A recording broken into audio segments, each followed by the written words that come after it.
Welcome to DeFi by Design, where we talk all things blockchain and cryptocurrency while striving to educate, empower, and enrich.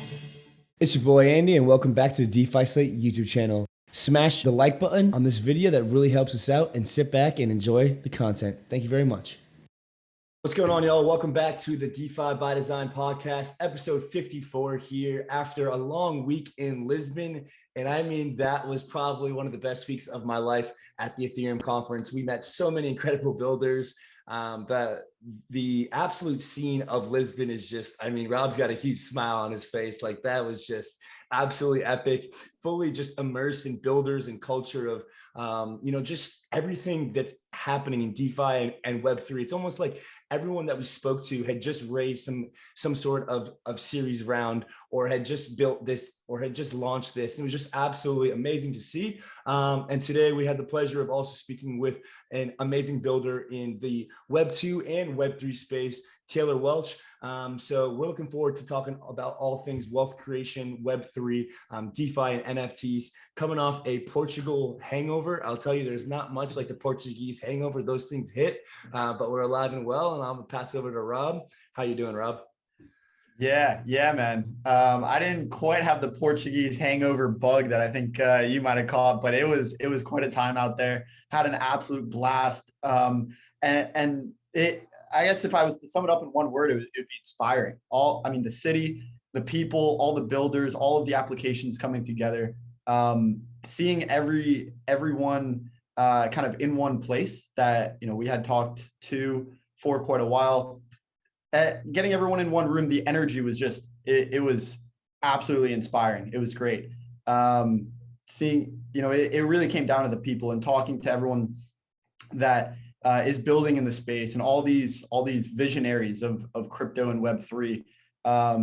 Really, it made me quite optimistic about the future here. But it also left a lot of open questions. So I anticipate we're going to have a lot of conversations as a result of some of the questions that were raised from those conversations at Lisbon, and just really excited for what the future has in store. I'm also super stoked to talk to Taylor, and his history goes way back, really a legend in the Web 2 space, and we're all paving the way here for Web 3. So Taylor, it's great to have you on, man. Dude, it's amazing to be on, and I wish that I was in Lisbon with you guys, but I missed it. I missed the opportunity, but I'm sure there'll be another one. Yeah, you're too busy telling everybody to buy Solana. Solana was a good buy. It was a really good buy. I'm buying more. In fact, I don't know if you follow me on Twitter, but I retweeted these guys. I forgot the name. I'll have to look it up, where they're doing payroll processing with Solana. Have you seen that? No, but it sounds way, way, way better than anything that could happen on mainnet on Ethereum. So, yeah. Well, until I guess hopefully Q1 or Q2 next year when we get sped up. They had a huge panel about ETH 2.0 at Lisbon. They talked about the entire merge, all of what's coming. I mean, it's been coming for some time. What did they say that they were on schedule for, like Q1 ish? Or did they not say? Ish, yeah. There was an interoperability event, almost like a hackathon, where a lot of developers came together, and they called that the merge, which was these different builders coming together, developers for the Ethereum Foundation and abroad, merging their code together and making sure that it worked, kind of these different branches after they came together. So my understanding and kind of what we heard was that was successful, and we've now entered this kind of proof of stake phase, where before it was just an idea, but now it's really becoming a reality. Yeah. Cool. It may or may not come. Q1, Q2. People had hope for the end of this year, but we'll see. So your entrance into DeFi, Web3, NFTs has been kind of gradual from a point of, I would say an investor looking to take on some risk and kind of, enter into a new asset class that is, primarily the future on kind of a longer term scale. I would love to hear kind of what your thesis and your mental model is on like these investment classes. So, gold and real estate and stocks, and then, kind of what brought you to the Web3 world, and kind of what your picture or thesis is on the Web3 world. Yeah, I've vacillated like back and forth like everybody else, where it's like, okay, when you start learning what it is, I think it sounds, you cannot learn what cryptocurrency is without really understanding like where we are in the worlds. You have to understand that gold is like the longest lasting form of currency that we've had, and metals, and being into real estate. I think for a long time I was like, yo, Bitcoin is a scam. Like, just like most people who are ignorant, like they don't understand it. But then there was a point that happened with me where I was like, yo, we are ruining currency in the world. We are undisciplined. We have no breaks. And so I started studying currencies, because it had nothing to do with crypto. I was just like, I need to understand like where we're at in the history of currency here, because there's something wrong, like there's something broken. And so I got into like all of the old texts, like all of, from rhinestones to beads to bartering and trading to metals in the Roman Empire, and then gold backed currency and silver. And really what you come to is kind of a place of like, oh shit, the system is not sustainable. And like a lot of people, that just makes you dive deeper into the world of currency. And so what is my thesis? Man, my thesis is that fiat currency will continue to devalue. There's a precedent for that. The speed at which it devalues is to be determined. And it really depends on, like right now, frankly, it depends on like, can we even get our supply chain back? Like what's going on? We're going to have to keep creating money to take care of people who don't have jobs. But at the end of the day, everything will continue, I think, reorienting itself around hard currencies, currency with utility. There's no freaking utility in fiat, man. Like what a waste. What a waste of technology even. And so I've started getting deeper inside of what are the different currencies for. Bitcoin obviously is just digital gold. It's like storing the value. I think they're trying to start putting some utility into it with like the update. What's the update that just happened a month or two ago with smart contracts. And then you have like this weird mix of Web 3.0, and we have the rewriting of the internet, and we have the return of that your community is being returned back to your stewardship and your ownership. And I think it's going to be crazy, man. Like I think there's a day and age in the next couple of years where we don't pay for things anymore. We are returning ourselves back to a form of bartering with smart contracts underneath everything. So an example, like right now, let's say I pay for the Wall Street Journal, which is true. I pay a subscription. But what about a certain point in the future where I don't pay the Wall Street Journal for a service? I buy their token and I own it. I own a piece of the company. As the company increases in value, I increase in net worth. And all of a sudden you flip the flow of value up on its head. Right now we have one-way streets, and I think we'll create two-way streets in the future. Where it's like I pay money, you pay value. We'll fix that, and money and value flow both ways via like an economy of ownership. We could go really, really deep into that. But my thesis is that Bitcoin is like not going to go backwards. It's probably going to be this war between China and the rest of the world in terms of like, does Bitcoin win, or does China's digital currency win? And then we have Ethereum, which is really not even a currency. It's really just a form of infrastructure. So that'll go up. Then you got Solana is like the fastest blockchain, I think, of all of them right now, which will probably go after the New York Stock Exchange and like work on actually replacing that.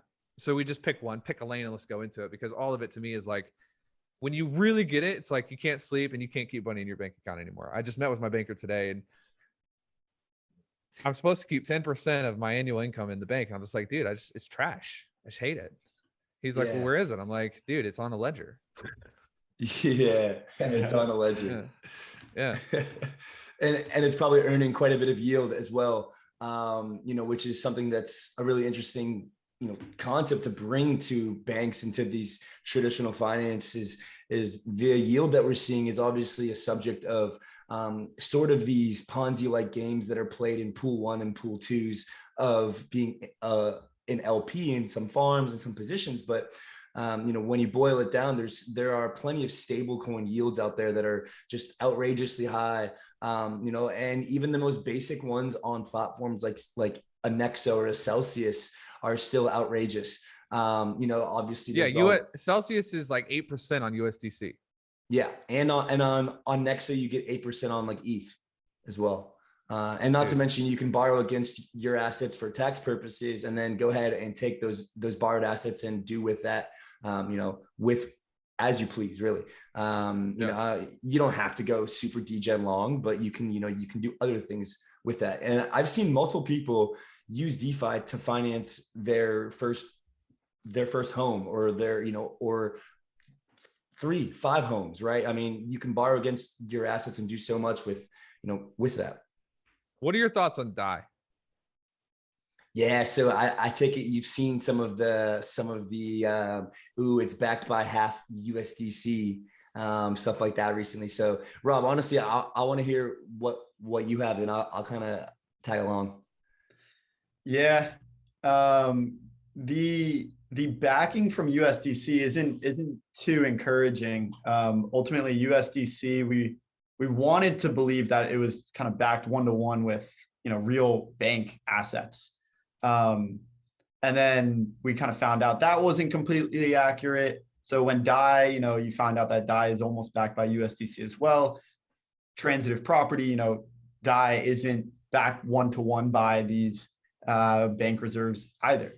I listened to a podcast recently by it was Bankless, and it was Zeus from Olympus DAO that was on there, and described how even our fiat money system, the US dollar, isn't backed 1-to-1 by anything. It used to be the gold standard, but no, it's no longer. And really what is backing this is the central bank, your faith in the power of the United States, but it's the central banks own assets themselves.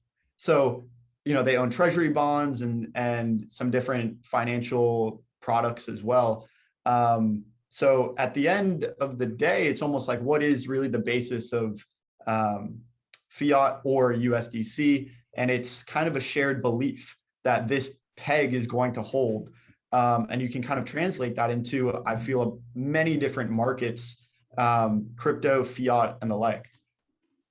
Yeah, and just kind of on top of that, DAI is basically the first debt collateralized position that was a stable coin. It was like the first OG algo stable. We've seen so many experiments since then, which have been, wild. Like in DeFi summer 2020, like there was the most ridiculous stable coins. Like we were the central banks in like this one called 𝗍. Like we are printing it was like locked for 3 days and stuff. And there's all these little gimmicks. Wow. But dude, like it was like 10 billion APY, and like you were literally printing like stable coins, like absurd. So there's been a lot of experiments, but basically DAI is the closest thing currently that we have to a liquid stablecoin that is decentralized and basically can't be frozen by any entity. So it's the best bet, along with 𝗵, which is the creator of Spell.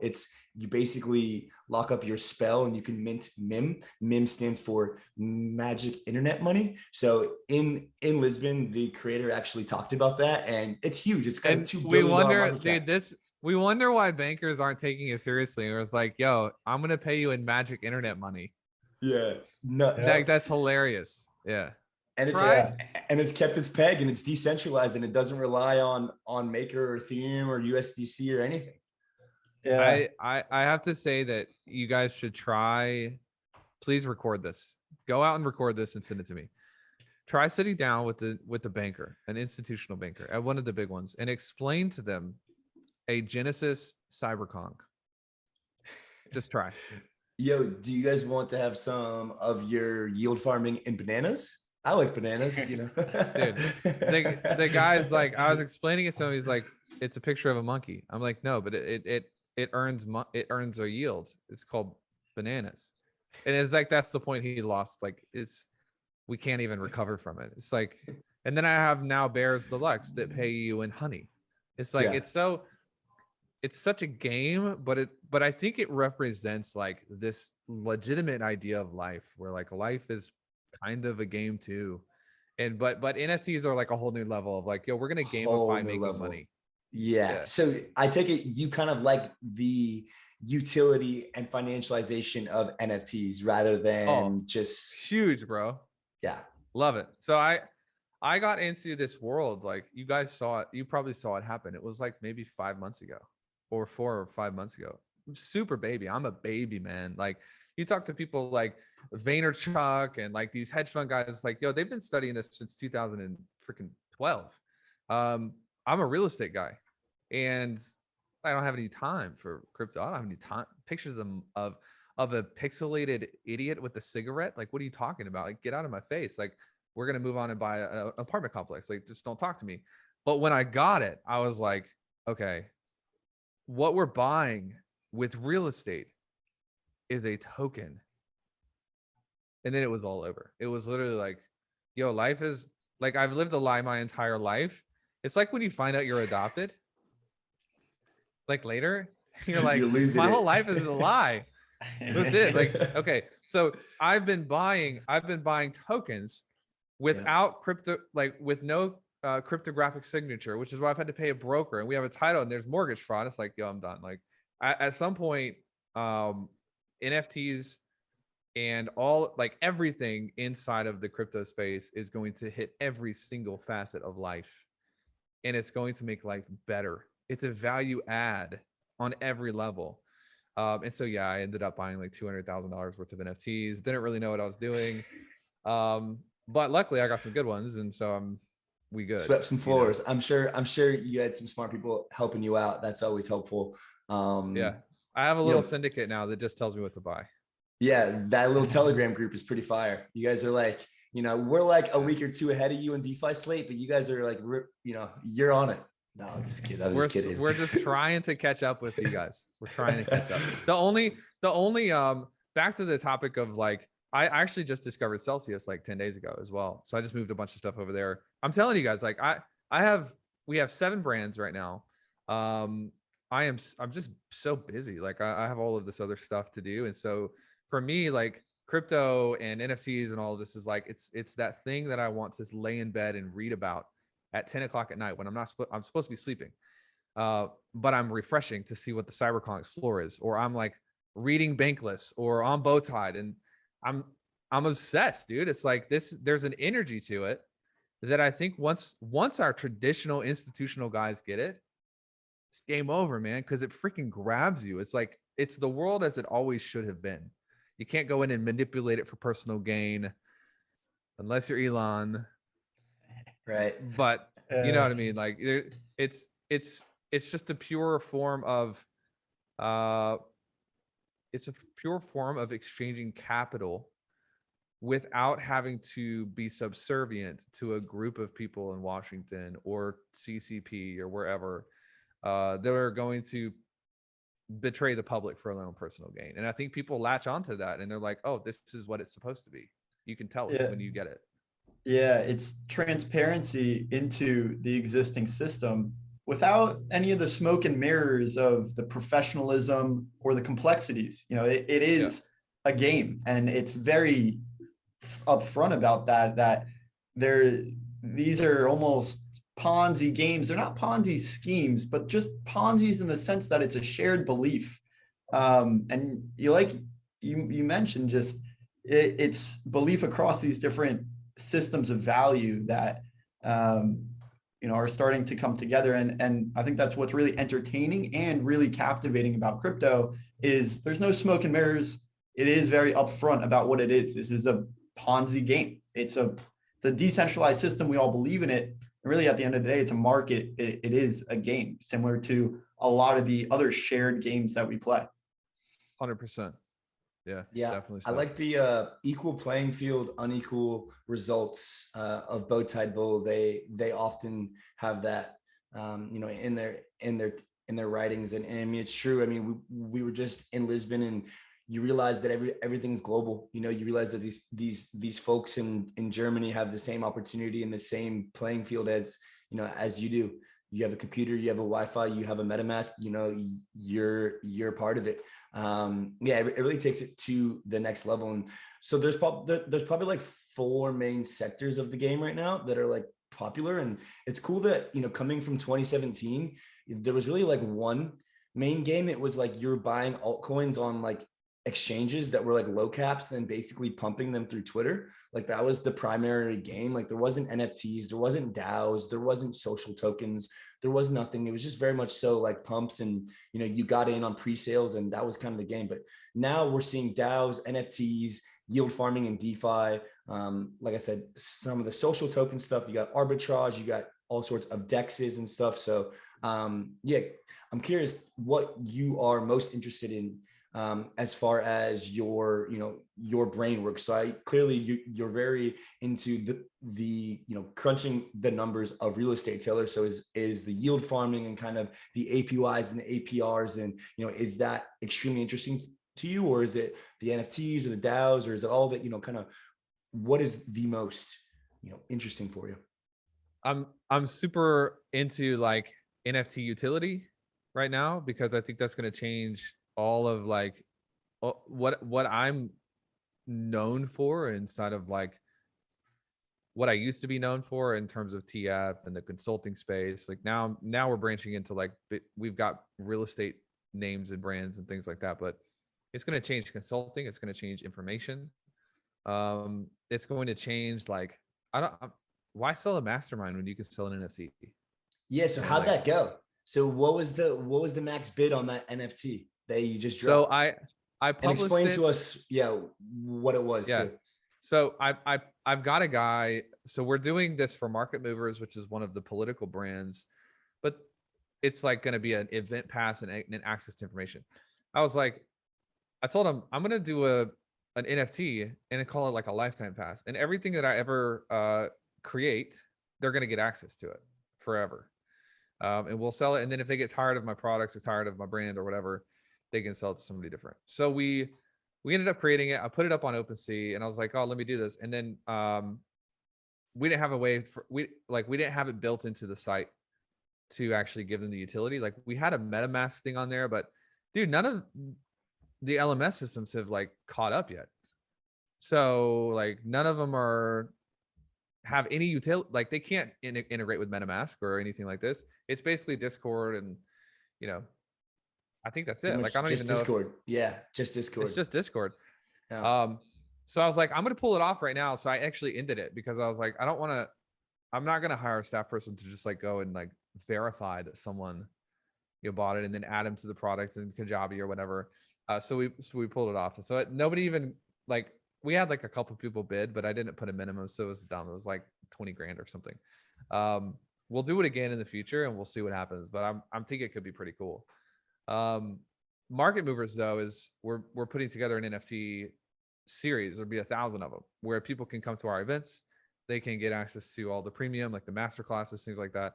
So anyways, I'm interested in NFTs as like an access pass, because I think that hasn't been done, but it hasn't been done really well for democratizing information. We're still on like Stripe Kajabi integration days. I think the yield is definitely cool. It's not like my main, I'm not obsessed with it though, because like for a guy like me, it's like, man, we'll sit down with BlackRock and like we'll talk about building developments. It's like, there's yield everywhere. Everything has yield in it. I think what I'm pretty stoked about is being able to like put my crypto inside of like a bank account and have it just like Celsius. To me is really cool because it's not really yield farming. It's just passing along the benefits that your typical Bank of America would collect back to the end user, So if I'm going to hold cash, why not just hold USDC and get paid 8% on it versus 2% in my bank account, and then I would say like one of the other things that I'm really, really, really excited about is seeing what Solana does, specifically Solana, to the financial system in the country. Because I think Solana is going after 65,000 transactions per second. It's 30 times faster than Visa, MasterCard. It's like a bazillion times faster than Ethereum as it is right now. And Solana, to me, like that's their big thing is like, can we build a financial infrastructure that can bring speed, utility, great infrastructure, and transparency to the world of finance, which is going to be a game. Like this, they're going to have to work hard to do that because nobody necessarily wants it right now. And we need a phantom mobile wallet. Like for Christ's sake, we need somebody to go build something. I don't understand. Yeah, like it can't be that hard. Anyways. No. Actually, we have a call with their co-founder tomorrow, so we'll give him a tap on the shoulder for you. Tell him, listen, Taylor wants to be able to buy monkeys on his iPhone, and he can't right now because he's got to use a crumb. Yeah, I'm gonna say this NFT noob is really pissed off, and yeah, he needs to get going. I'll tweet about it, man. I'll tweet about it. It's good stuff. The alignment between the games, you know, we have different sectors of the game, but the game as a whole is really interesting. And you hit on kind of both aspects of it. Mentioned how, you know, the yield in Celsius is bringing kind of the value that was previously captured by central banks or commercial banks back to the end user. And then how, you know, the entertainment value with NFTs is really kind of pushing adoption, but also there's a lot of applications to kind of this token gated access. And I think there is an intersection there where there's different games, kind of these different universes of games, and each of them have a different economy within each of these game universes. So whether that's an NFT universe or if it's more like a multiplayer game, each of those kind of segmented universes have an economy of their own, each with their own currency. And that is where I see potentially a lot of interlocking value between the yield farming aspects of smart contracts and cryptocurrencies and the entertainment value of these different NFTs. And to me, that's almost a picture of the metaverse, or one of the potential pictures of the metaverse. And I'm curious if you see something similar, something different, or maybe something to add. I think it's honestly just, it's almost fractionalizing access that has been reserved for your people at the very top. Like, man, I think if you think about like Web 2.0, you think about Mark Zuckerberg, you think about you think about Facebook, you think about Google, and it's like basically people are investing all of this data and all of this genuine expertise. Like they're putting their expertise online, like they're putting their soul online, and they're rewarded with like, here's a little cookie, like a dopamine cookie. It's like, yo, what is this? The Roman Empire? Like bread and circus, man. Like if you give people enough bread and then put on a circus, they'll just sit there like dumb animals. It's like, yo, we're growing out of that. And I think that what we're seeing right now is like, we have outgrown it probably a while ago, but it's taken technology a while to like make that possible. And so now it's like, okay, I'm going to put something that's that I've worked really hard for. I'm going to put something that represents my best. I'm going to put something online, but instead of you taking my data, selling it and capitalizing on the spread in the middle, I'm going to get rewarded for that. And it, by the way, like, it's not just things that are excellent that we're rewarded for. It's also things that like have really no utility to society. Like, you remember those games where it's like you build a zoo or you build a neighborhood and it's just this game. And well, they're basically doing the same thing that like I do, but they're using a computer screen and I'm like using brick and mortar. And now we have that level of game of like, it's a game, but it's brought into your living room where it's like, yo, you can play a game and you can be really good at that game. And there's monetary value that is reciprocated for your investment into that game. And I think it's so funny that people think that that's stupid. They're like, yeah, but it's just a game. It's like, what do you think your life is? You went to college and you don't think that that's a game. You don't think that this is a game. Like, you play the game of business and life, and you are rewarded if you play it well, and you are penalized if you play it wrong. And to me, it's like it represents a shift of the narrative. Like, the consciousness of humanity, like as a whole, is becoming wider. We're getting more exposure. What that represents is like, if you have the ability to look at something that's different than what you understand and want to learn about it rather than instantly wanting to judge it, you belong in the new expansion, new society. We have a lot of people who are like, yo, what, you're buying pictures of monkey? What are you, dumb? Like, that's a game. It's like, those people are gonna be penalized because they lack the exposure in their perspective. And so I just think it's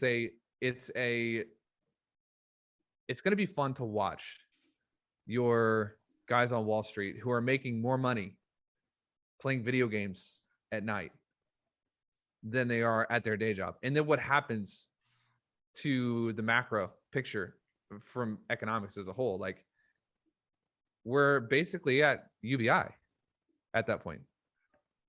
That's a different conversation, but that's what I think is coming. I think we're headed that direction. Yeah, there's a concept of depth and breadth of this perspective where, like you said, there's an expansion kind of horizontally of, capturing a lot more of what is possible, what is kind of we're bringing to the table. And like you mentioned, kind of these digital ecosystems and digital environments are now being brought to light as potentially useful. Whereas in the past, it was kind of like, you bring this thing, maybe it's nice and it's cool to you, but it's not composable with anyone else's perspective. And therefore there's no value that's created for anyone else. Now, yes, we're all becoming part of this shared digital reality. And we can kind of all take part in going deeper in each of these branches and share value with one another. Whereas before it was only locked in us as individuals. 100%. Like, One other thing to add to that. Look at the supply and demand curve of the world. Let's hop into real estate. Let's hop into big tech. Everything runs off of supply and demand. And we're noticing that right now. Like, why is real estate so expensive? Supply and demand. There is inherent value, of course. Like, there's inherent value, but inherent value, as we've already discussed, it comes from things that we don't even care about. But what's the most like in demand and low supply good or service or ingredient in what I feel like is the history of humanity? It's fun. Yeah. Like what's in like the most demand for humans? I want to have happiness, fun. vibes. Yeah. I want to be happy. Like, I want to enjoy my life. Yo, you get to the end of your life, and I can tell you this because I've had my own crises, my own narrative crisis, because I got really, really rich really, really fast, which tends to break your belief system. I can tell you this, man, like, money's not the goal here. Like, if you get to the end of your life and you didn't have fun, you freaking lost. You lost. So that's another reason why this is happening, is because if you go on OpenSea and you get a deal, it is fun, dude. It's a vibe, it is like, dude. Like, it is dopamine to the nines. And then you get in Discord and you're like playing games. I'm staking moose or however, and I'm getting paid on them. Bro, I've never had so much fun in my entire life. And the boys are just winning with you. Like, everyone's hitting this and that. Everyone's winning. Everyone's winning. Like... So, bro, it's not lumber. It's not commodities. It's none of these things that we're taught in school or even coming from the world of business. It's like, yo, the supply is really low, and so the demand's going up. Man, the ability to have fun is the most in-demand asset class in the history of humanity. And what we're seeing now is you can monetize that. It's over. Like, it's game over. If people don't believe in it now, 5 years. And like, that's what we're seeing, is the collateralization of fun. Period. And I think even like Web2 content creators kind of really started that trend. Like, even some of the stuff that, personal brands even did, whether it's a person who cooks or does music online or teaches you how to make money or teaches you how to get into shape, like things like that kind of took us to the stepping stone of like, oh, wait, like I can do something that I thoroughly enjoy online and just get absolutely paid for it. And now, the question becomes, why get a job at X, Y, and Z when you can go on Axie Infinity and start playing games and making money, or, doing NFTs and making money. Now, again, we are in that fabled golden bull market right now of the world. So our perspectives perhaps are slightly tainted as to what is work and what is play and what is really value being created.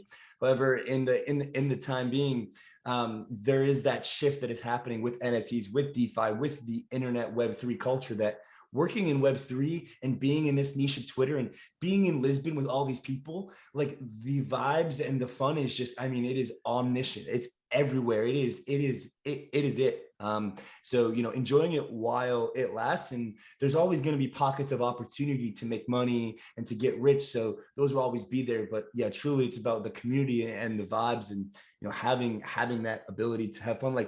I mean, I'm sure the real estate stuff that you've done has been absolutely amazing. Like it's got to have been fun as well. You know, and I look to grow a real estate portfolio and have fun doing it. You know, being a landlord, being a rent seeker, it may not be as fun as being an NFT flipper, but you know, you gotta be able to put some assets there, some here, right? But it is fun because you get to take care of other humans. You know, Yes. At the end of the day, that's what it all comes back down to. You don't want to be a slumlord. So when you build your portfolio, don't be a slumlord. Just come, you know, build great things for great people. And that's what it's all about, man. Like, can you become known as somebody who built something that people got to use? Yeah. That's all we want. You know? So you're very bullish on residential real estate still, just as a concept. 100%. My thesis with Bitcoin, for instance, is that people need a place to store value outside of the manipulation of the Federal Reserve. My thesis on real estate is that people will like not sleeping in the rain in 30 years. So eating crickets both as theses well would be correct. Yeah, like they're both great asset classes. And I have a bet of real estate. So I do see some people do it backwards. Was like, you guys are probably like this. So there's no hate here. It's just, you know, they go into crypto first and they don't have any sort of backing or basis of something that's not volatile. I don't love that. Like I obviously love crypto, but I do want something that's a little bit less volatile than the current state of crypto for like long-term asset classes. Whole life insurance would be an example of that. Real estate would be an example of that. But when you get into the nature of businesses are just as volatile as Bitcoin. So it's not, you know. Yeah. Especially when you run a crazy business in crypto like us. It's like even compounded. 100%. Yeah. Hey guys, I gotta leave in like 1 minute. Got 1 minute left. And I gotta roll. Sorry. Cool. Yeah, no. Yeah. It's been absolutely awesome. Yeah. One last thing to mention. You mentioned kind of like the manipulative of the Fed, and how, you know, people are dedicating their time there. Kind of pairing that with the collateralization of fun. We're seeing like, you know, people are collateralizing their time in a certain sense. If you dedicate your time, that's a collateralization in a sense. So, you know, you can't quite lock your vibes in a smart contract, but what would you say about kind of like capital efficiency of time? And how, you know, now that people are kind of putting that towards Web3 rather than a manipulative central bank or a central Fed market. And you mean like you mean like you mean how to like use your time wisely, or do you mean like, what do you mean when you say efficiencies of time? The value that's unlocked through Web3 when people start to dedicate their time there rather than other destinations that are manipulative. Okay, so we're talking about we're mostly talking about like infrastructure of the internet right now, correct? Yeah, sure. Okay, you just got to point me in the right direction and I'll just start running, or dancing, depending on what you need. Dude, I mean, everything gets easier, everything gets faster, everything gets safer. Really, I just saw this yesterday. Like, Facebook and Apple had a run-in like several years ago because the platform was being used for like slavery of human beings, other places in the world. And it's like, yo, there's something seriously wrong with like all of us being okay with that. And I know none of us are okay with that, but we still use Facebook.